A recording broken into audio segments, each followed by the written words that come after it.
오늘 하루도 마스크 쓰시고 또 직장에서 또 사회 속에서 수고하셨는데 또 이렇게 마스크 쓰시고 예배에 나오셔서 하나님께 또 예배를 드립니다. 참 하나님께서 우리를 긍휼히 보시고 이제 때가 되면은 마스크를 벗게 하실 줄로 믿습니다. 마스크를 쓰시니까요 얼굴이 구분이 잘 안 돼요. 하나님은 다 아시겠습니다만은 우리는 이 사람 이렇게 보면은 얼굴이 비슷비슷하더라고요. 오늘 본문 말씀을 보시면은 두 부분으로 나눌 수 있습니다. 18절에서 27절까지 바벨론 왕의 칼은 군대를 의미합니다. 군사력. 바벨론 군대. 두 번째는 28절에서 마지막 32절 말씀까지 암몬을 치는 칼, 암몬을 멸망시키는 군대의 힘, 그렇게 두 부분으로 나뉘어져 있습니다. 자, 먼저 18절에서 27절까지 바벨론 왕의 칼에 대한 내용이 나와 있습니다. 이것은 바벨론 군대의 힘, 하나님께서 바벨론 군대를 사용하셔서 유다를 치실 것을 말씀하고 있습니다. 하나님께서 에스겔 선지자에게 다시 한번 너는 이런 행동을 하라. 제가 행동 예언이라고 말씀을 드렸는데요. 선지자가 입으로 말로 전하는 예언이 있습니다. 하나님께로부터 받은 말씀을 입을 열어 말로 전하는 거예요. 또 한 가지는 하나님께서 선지자에게 너는 이렇게 행동을 하라. 행동을 통하여 하나님의 계시를 전하는 것이죠. 오늘 본문에도 보면은 에스겔이 해야 될 행동이 19절 이하에 나와 있습니다. 그것은 뭔가 하면 바벨론 군대가 북쪽에 있는데 이제 남쪽으로 내려오는 그 군대가 갈 길을 거리라는 거예요. 한 길로 내려오다가 양갈래길, 두 갈래길로 길을 거려라. 그렇게 말씀을 하고 있어요. 한쪽 길은, 왼쪽 길은 암몬 족속의 랍바로 가는 길이에요. 암몬이란 나라의 수도가 랍바인데 그 암몬이란 나라로 가는 길을 거리고 또 오른쪽으로는 남쪽 유다의 수도는 예루살렘이죠. 유다로 가는 길을 이렇게 거려라. 그렇게 명령을 하고 있습니다. 지도를 그리라는 거예요. 지도를. 하나님께서 왜 이 두 갈래 길을 그리라고 에스겔에게 말씀하셨는가요?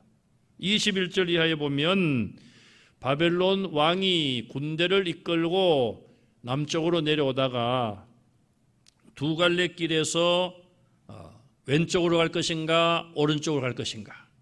왼쪽으로 가면은 암몬이란 나라의 랍바로 가는 길, 오른쪽으로 가면은 유다의 예루살렘으로 가는 길.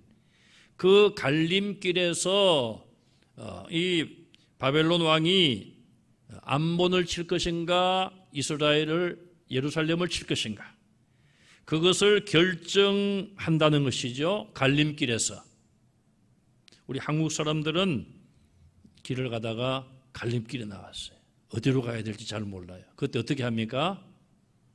침을 손바닥에 탁 뱉어가지고 탁 그렇게 하는 사람들도 있죠. 있는데 우리 예수 믿는 사람들은 그런 거 하면 안 됩니다. 예수 믿는 사람들은 기도해야죠. 하나님, 이쪽으로 가야 됩니까? 저쪽으로 가야 됩니까? 그렇게 기도하면요 하나님께서 우리의 갈 길을 지도해 주십니다. 그런데 이 옛날에 이 왕이나 이 장군들은 이렇게 군대를 끌고 이렇게 나라를 공격하러 내려와서 지금 에스겔이 길을 딱 그려놓았던 것처럼 두 갈래 길을 딱 만나게 되면은 왼쪽으로 갈 건가 오른쪽으로 갈 것인가, 암몬을 칠 것인가 유다를 칠 것인가, 그런 결정의 기로에 놓였을 때에 어떻게 했는가 하면은 세 가지 방법으로 점을 쳤습니다. 점을 쳤어요. 그게 오늘 본문에 보면은 짧은 말씀 속에 이 세 가지 점치는 방법이 다 나와 있어요. 21절에 보시면은 자, 거기 갈래길 곧 두 길 어귀에 서서 점을 치되 첫째로 화살들을 흔들어. 화살을 흔들어. 화살에다가 이제 이름을 적는 거예요. 사람의 이름을 적을 수도 있고 뭐 지명이나 국가의 이름을 적을 수도 있어요. 그래서 화살에다가 이름을 적어서 화살통에다가 집어넣고 막 이렇게 흔드는 거예요. 네. 흔들어요. 그리고 이제 눈을 감고 집겠죠. 아무래도 뭐 화살 밑에다가 이름을 써놨으면은 눈을 감을 필요가 없겠죠. 어쨌든 화살통을 막 흔들어 가지고 화살이 섞이게 해서 그 중에 하나를 탁 뽑아요. 그러면은 지금 이 오늘 본문의 이 내용으로 봐서는 뭐 여러 화살이 필요 없고 화살 두 개에다가 암몬, 유다 이렇게 딱 적어가지고 넣고 막 흔들어가지고 하나 딱 뽑으면은 암몬이나 유다나 뽑힐 거 아니에요? 둘 중에 하나. 확률이 50%예요. 50%. 요즘 현대에서도 이런 방법이 쓰이고 있죠. 우리 교회에서도 가끔 뭐 찬양대회 같은 거 할 때에 행운권 추첨을 한다. 행운권 추첨. 그러면 이제 번호를 집어넣고 뽑아요.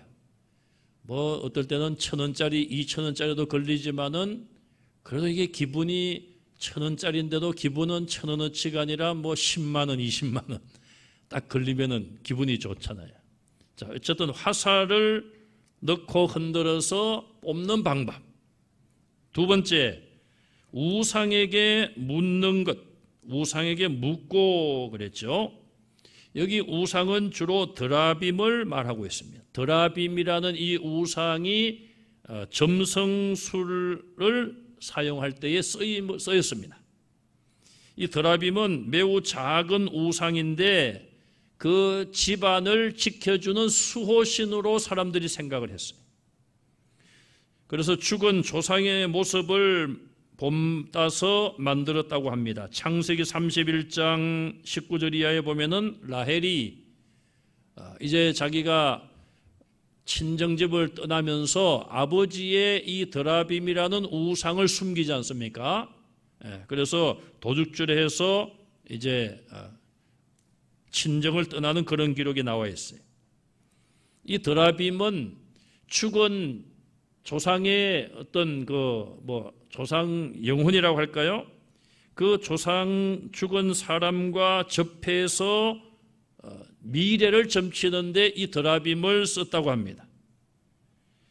호세아 3장 4절에도 보면은 이스라엘 백성들도 과거에는 이 드라빔을 쓴 것으로 나와 있고, 조금 전에 말씀드린 라헬이 이미 야곱의 부인인 라헬이 이미 그 옛날에 이 드라빔을 훔쳐왔고, 요시야 왕이 종교 개혁을 할 때에 이 드라빔도 개혁의 대상이 되었습니다.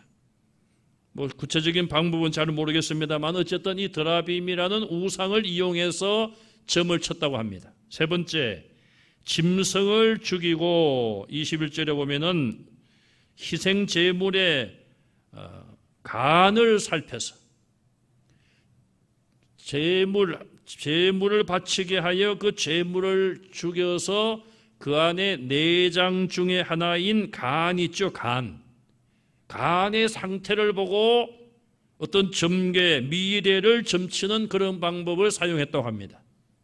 간이 색깔이 어떤가, 뭐 간의 상태가 어떤가, 그런 것을 보고 점을 쳤다고 합니다.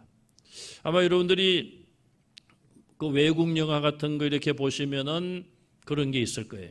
뭐 사람이나 짐승, 재물을 죽여가지고 그 안에 내장을 꺼내가지고 그 뭐 무당 같은 사람이 그 내장을 이렇게 보고 뭘 막 지팡이를 들고 막 하면서 무슨 주문을 외우고 어쨌든 그래서 나름대로 무슨 미래를 점치는 그런 방법이 그 당시에 쓰였고, 바벨론에서 가장 많이 쓰이다가 나중에는 로마 제국에까지 이 희생물, 동물의 간을 보고 점치는 그런 방법이 사용되었다고 합니다. 자, 이제 바벨론 왕이 군대를 이끌고 내려가다가 암몬 쪽으로 갈 건가 유다 쪽으로 갈 건가 갈래길에서 이 세 가지 점괘를 써서 갈 길을 결정한다는 것이죠. 그러니 이 바벨론 왕도 매우 신중하게 결정을 한다는 것을 말해주고 있습니다. 자, 그런데 이 세 가지 점괘는 모두가 다 하나님께서 싫어하시고 미워하시는 거예요. 이스라엘 백성들도 이런 이방인들의 그런 관습이나 이런 미신적인 걸 따라서 드라빔도 그들이 가지고 있었고, 여러 가지 이방 그 무당이나 이방 선지자들의 그런 말에 유혹에 넘어가기도 했습니다. 하나님께서 이 세 가지를 다 미워하고 싫어하시는 거예요. 그럼에도 불구하고 바벨론 왕이 그런 갈림길에 와서 이 세 가지 방법을 동원하여서 이제 점을 치는데, 사실 이 세 가지 방법으로 미래가 바르게 점쳐진다, 그거는 굉장히 우리가 신앙적으로 볼 때는 있을 수 없는 일이죠. 물론 화살 2개를 놓고 제비를 뽑는다, 확률은 2분의 1이에요. 그런데 이 세 가지 방법을 다 해서 모두가 다 유다 쪽으로 결정될 수 있는 확률이 얼마인가? 그것은 매우 희박하다, 그렇게 볼 수가 있습니다. 그런데 하나님께서는 바벨론 왕으로 하여금 이 세 가지 점괘를 다 보게 하고 다 사용하게 하시고, 그 모든 결과도 유다 쪽으로, 예루살렘 쪽으로 결과가 나오도록 섭리하신다는 것을 예고하고 있습니다. 하나님께서는 바벨론 왕이 점괘를 이용하고 그것을, 미신적인 것을 신뢰하는 것을 이용하셔서, 하나님이 싫어하시지만 하나님은 바벨론 왕이 의지하는 그 모든 것을 오히려 이용하셔서 하나님의 계획을 성취하십니다. 하나님의 계획은 무엇입니까? 바벨론이라고 하는 큰 군대를 들어서 범죄한 유다 백성을 쳐서 멸망시키는 것이 하나님께서 계획하신 거예요. 그것을 이루기 위하여 바벨론 왕이 세 가지 점괘를 하게 하고, 또 그 모든 결과도 하나, 유다, 예루살렘 쪽으로 가도록 결과까지도 하나님이 주장을 하신다는 것이죠. 성경에 보면은 제비 뽑는 것이 나오지 않습니까? 제비 뽑는 것. 그런데 성경에 보면은 사도행전에 제비를 뽑아요. 가룟 유다가 예수님을 배반하고 12사도에서 이탈하니까 사도가 한 사람 모자라지 않습니까? 그러니까 하나님께서 제비를 2사람을 추천하게 하시고 제비를 뽑아서 보충을 합니다. 그거 외에는 성경에 보이는 제비 뽑는 것이 별로 좋은 게 아니에요. 아간이 하나님의 말씀을 거역하고 금과 은과 외투를 숨기지 않습니까? 자기가 가지면 안 되는데 자기가 욕심이 나서 숨겼어요. 아이성과의 전쟁에서. 그리고 전쟁에서 여리고와의 전쟁에서 숨겼죠. 하나님이 다 하나님께 바치든지 다 소멸하고 없애라고 그랬는데 그걸 어기고 여리고성과의 전쟁에서 그 탈취물을 욕심이 나서 숨겼습니다. 그리고 아이성과의 전쟁에 나갔어요. 그리고 이스라엘은 아이성과의 첫 번째 전쟁에서 패배했습니다. 이유가 무엇인가? 여호수아는 처음에 몰랐습니다. 너무 어이가 없는 거예요. 하나님께서 여호수아에게 너희 가운데 내 말대로 하지 않은 범죄자가 있다. 그리고 그들을 다 내 앞에 모으라. 이스라엘 백성들이 다 지파별로 모였습니다. 12지파 중에 한 지파가 뽑혔고 또 그 한 지파 중에서도 여러 가문이 있지 않습니까? 이 제비를 몇 차례 뽑았어요. 결국은 마지막에 아간이 제비에 뽑혔습니다. 하나님을 우리가 속일 수가 없고 하나님의 눈을 피할 수가 없는 거예요. 사람은 잘 모릅니다. 여러분, 우리 사회도 작년에 이어서 금년에도 계속하여 사회 지도층들이 무슨 잘못을 저질렀다 의혹이 발표되고 있어요. 물론 다 하나같이 하는 이야기가 검찰의 조사가 이제 다 끝이 나고 재판 결과가 나오면은 결과를 알게 될 것이다. 그게 정답이에요, 정답. 그 말은 누가 못합니까? 저도 KBS 같은 데 나오래서 나가면 그렇게 말할 수 있어요. 검찰이 다 조사를 하고 있으니까 경찰이나 검찰이 조사가 끝나고 재판을 하게 되면은 이제 재판의 결과가 나올 것입니다. 그때면은 유죄인지 무죄인지 밝혀질 것입니다. 그걸 누가 몰라요? 여러분, 사람이 어떤 의혹을 받습니다. 저 사람 무슨 사기꾼이다 어쩌다 의혹을 받아요. 그러면은 검찰이나 경찰에서 수사를 하는 중이라도 내가 정말 죄가 없다면은 죄가 없다는 것을 명백하게 증거 자료를 제출하면 되잖아요. 쉬워요, 요즘. 기자회견을 하든지 기자 한 사람에게 딱 주면은 끝이에요. 나는 이렇게 의혹에 대해서 나는 결백하다 자료 딱 제출하고 요즘은 다 확인이 되잖아요. 그러면 끝나는 거예요. 무슨 재판까지 기다리고 그때까지 국민들이 양쪽으로 나눠져 가지고 저 사람 죄가 많다 아니다 죄가 없다. 저는 참 우리나라가 쓸데없는 일에 이렇게 소모하면서 시간과 모든 걸 소모하면서 하는지 잘 모르겠어요. 그래서 앞으로는 저도 그렇게 하겠습니다만 여러분들도 그런 일에 대해서 그냥 무관심하시면 좋겠어요. 그냥 너무 신경 쓰지 마시고요. 그래서 저는 그런 걸 보면서 그런 생각이 들더라고요. 참 하나님을 우리가 참 의식하면 얼마나 좋을까. 사람을 속이고 또 진실이 밝혀질 때까지 진실이 밝혀지면 사람도 못 속이죠. 예를 들어서 어떤 결과가 드러나고 그 사람이 죄 지었다는 것이 분명히 드러나게 되면은 그 사람이 죄인인 게 밝혀져요. 사람은 사람을 속여도 한계가 있는 거죠. 그때까지는 속일지 모른다. 그러나 또 어떤 경우는 죄가 이 땅에서 드러나지 않고 사람들에게 발각되지 않는 죄도 있어요. 그러나 하나님은 그렇게 하나님을 패스할 수는 없는 거예요. 하나님을 속일 수는 없는 거예요. 아무리 죄를 듣고 완전 범죄를 해도 하나님께서 드러나게 하시면은 드러나는 거예요. 아간이 지은 죄 하나님께서만 드러나게 하실 수 있었던 거예요. 우리 하나님께서는 하나님의 백성들이지만 유다가 범죄한 것에 대해서 얼마나 북쪽 이스라엘이 망하고 140년 동안 얼마나 많은 선지자들을 보내서 회개를 촉구했습니까?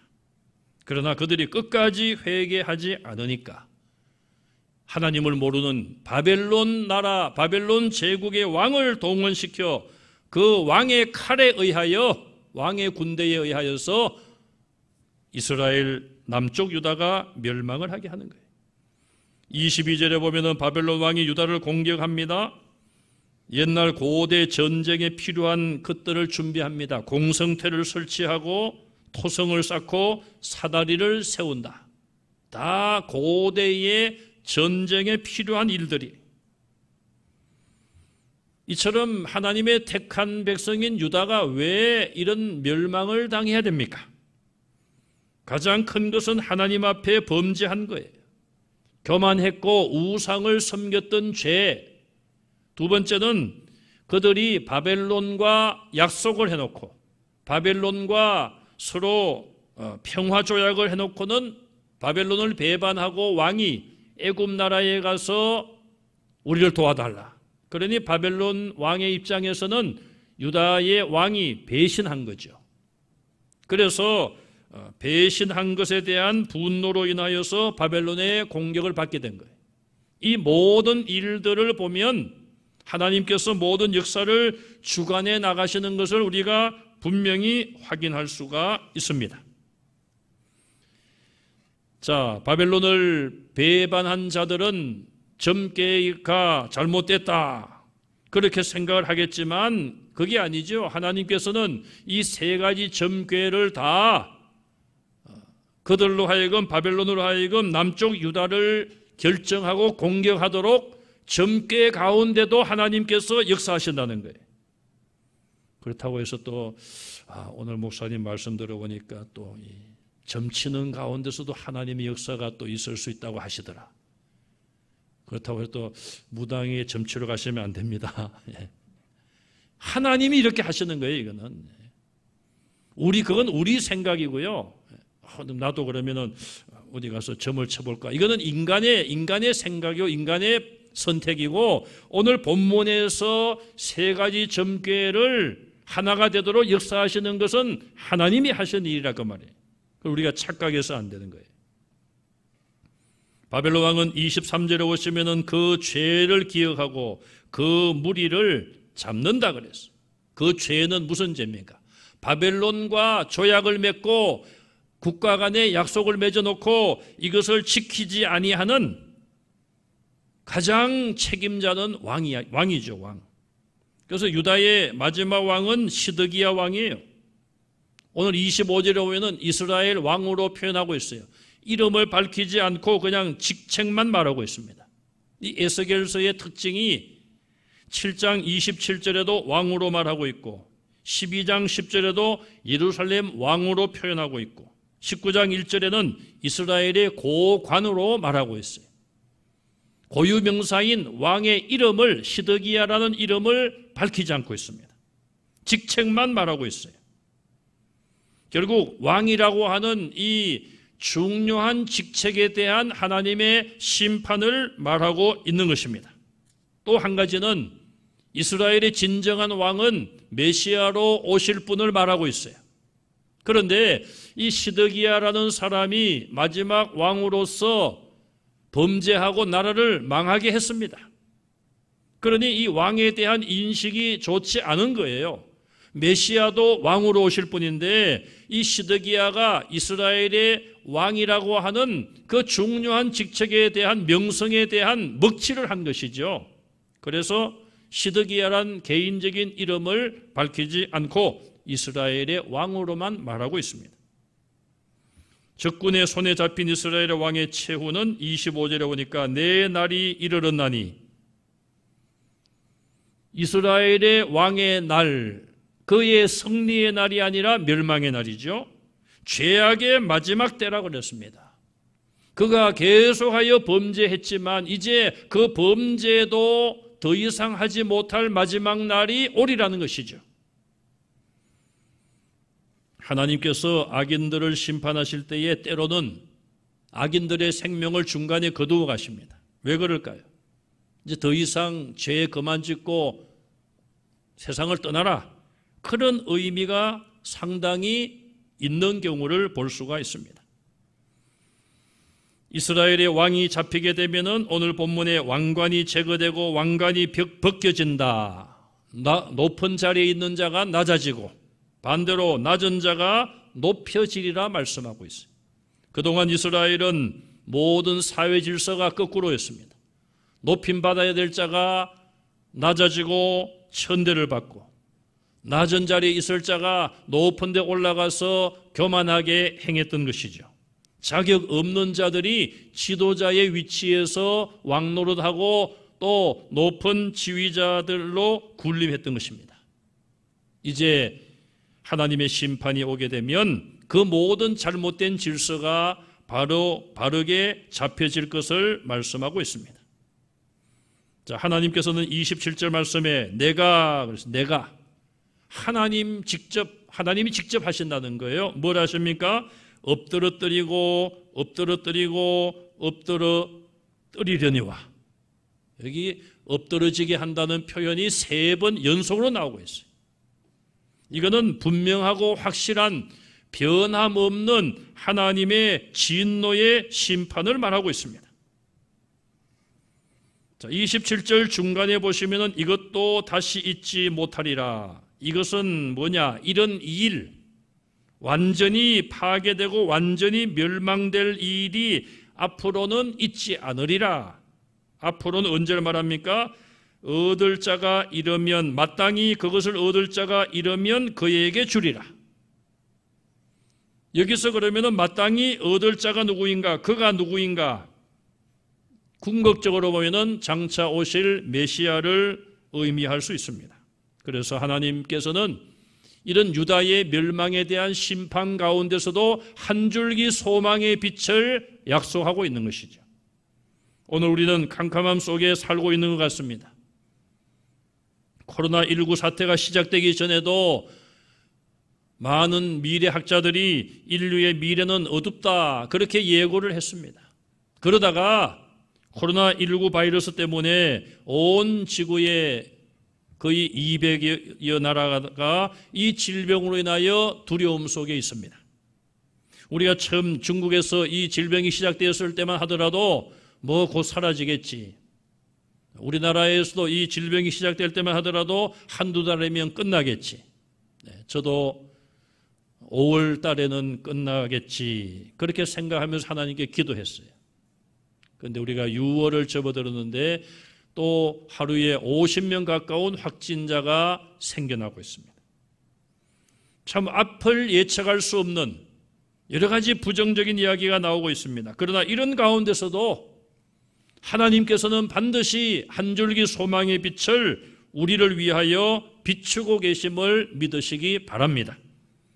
우리는 그런 소망이 있기에 오늘도 힘들지만은 이겨내야 되고 참고 계속 기도하는 것입니다. 그래서 지난주 당회 때 우리가 이제 당회에서 그런 결정을 했어요. 6월 22일부터 7월 마지막 날까지 40일 동안 우리 전 교회 전 성도들이 아이부터 장년 노년에 이르기까지 40일 동안 릴레이 금식 기도를 하자고 결정했어요. 이제 앞으로 게시판에 게시를 하고 여러분들이 40일 중에 아침, 점심, 저녁 선택해서 여러분들이 이름을 기록하시고 그렇게 우리가 한 2주 동안 준비하고 6월 22일부터 시작을 하려고 해요. 제가 아무리 기도하면서 생각해봐도 할 수 있는 게 그거밖에 없어요, 이제는. 우리가 오랫동안 새벽기도 우리가 계속하고 금요기도 하고 여러분 개인적으로도 기도하고 예배드리면서 기도하고 했는데 그래도 지금 성도들 가운데 다수가 아직 교회 예배를 나오기를 주저하고 있고 나오지 못하고 있어요.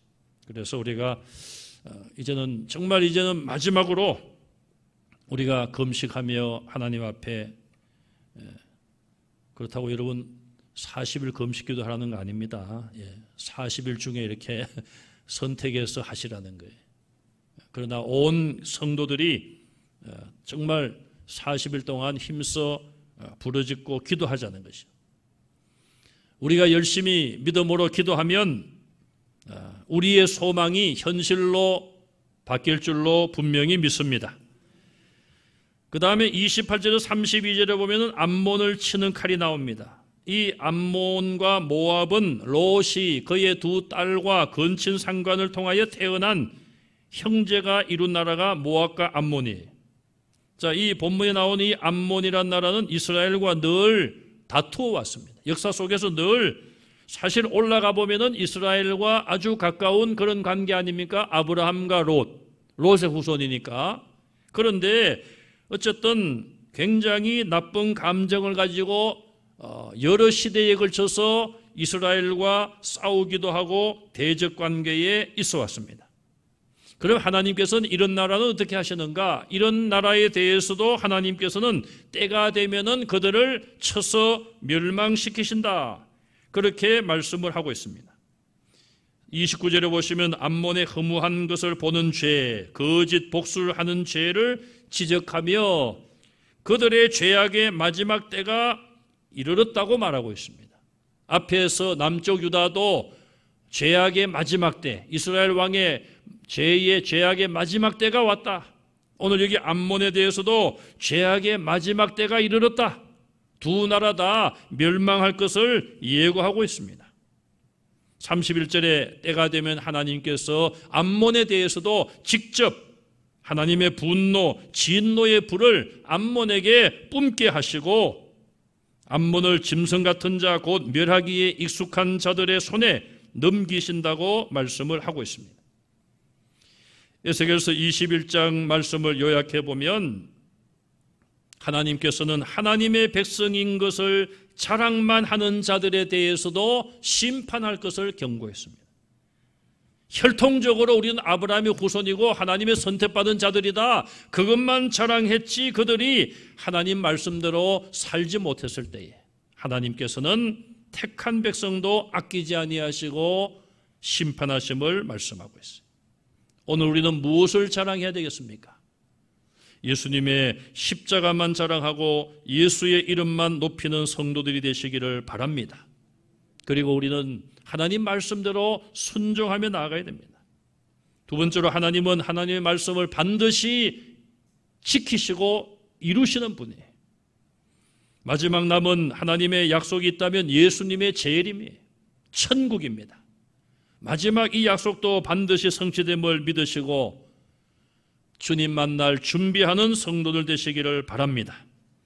마지막으로 하나님께서는 어떤 방법을 통해서든지 간에 하나님의 뜻을 이루어 가십니다. 오늘 본문에서는 이방 사람들이 세 가지 점을 치는 그것을 하나님께서 그것을 주장하셔서 점을 통해서도 하나님의 뜻을 이루어 가시는 그런 하나님을 볼 수가 있습니다. 하나님의 뜻을 하나님은 반드시 이루어 가십니다. 가장 중요한 우리의 삶의 목적은 그래서 하나님의 뜻을 깨닫는 거예요. 하나님의 뜻을 어떻게 깨닫습니까? 하나님의 말씀대로 살고 기도하면 성령께서 우리로 하여금 하나님의 선하시고 의로우시고 진실하신 뜻이 무엇인지 깨닫게 하실 줄로 믿습니다. 그 하나님의 뜻, 하나님이 원하시는 길로 걸어가는 우리 성도들이 다 되시기를 주님의 이름으로 축원합니다.